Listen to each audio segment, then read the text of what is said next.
thought that the three principles were ongoing and that they weren't separate, so they're all linked together.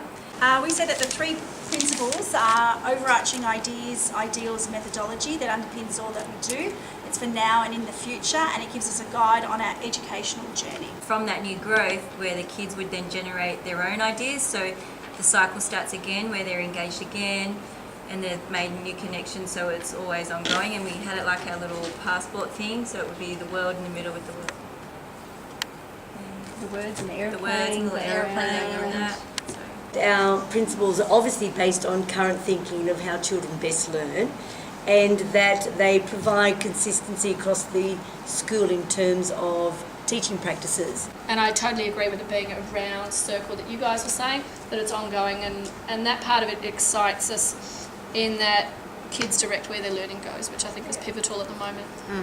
And it's something that we spoke about before, looked at the three principles, thought that they're pretty clearly defined, given rationale, and the dot points really sort of explain what that looks like. And we saw it in terms of how we connect to it. We see it as that filter, whether it's filtering what we choose to do with our kids, the decisions we get to make as a community. That filter, if you put anything through it, it's going to ensure what we ultimately want is consistency.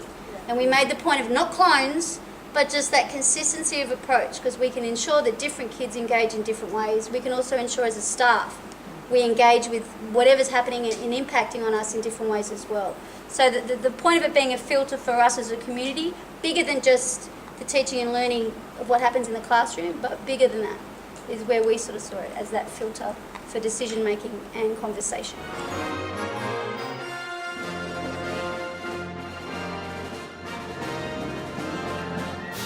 Came up with a few ideas, we couldn't actually decide, like a stamp thing or a collection of things so that they actually get something. We looked at a few things, and one of the things we thought about was that whatever it is that we give or is tangible and touchable needs to be colourful and appealing, but meaningful. I'm really on board, pardon the pun. The passport, though, I think that if we were talking about it being whether it's only for 1 year or if it's for the whole time that they're actually here at school, and I think if it's from kindergarten all the way through to year 6, as Trish said, we don't know what, will be recorded in it, but having that continuity actually connects with exactly what we're talking about with the three. Making the connections with the parents and making it relevant to the parents, and we came up with perhaps having an open date and showing Engage, Connect and Grow in action.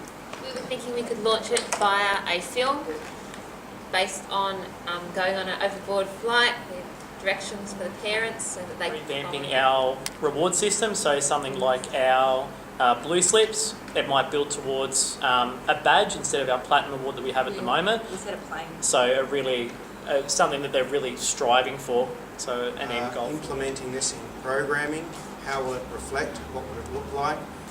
Perhaps having an induction for new teachers so that they can come on board with the idea, and some inspirational posters around each of the rooms based on... I'm really excited about the children being able to internalise the whole idea about connecting and engaging and growing in their learning. I think that's fantastic. We also discussed connecting with the wider community, like involving the preschools and businesses that support us, giving them maybe some physical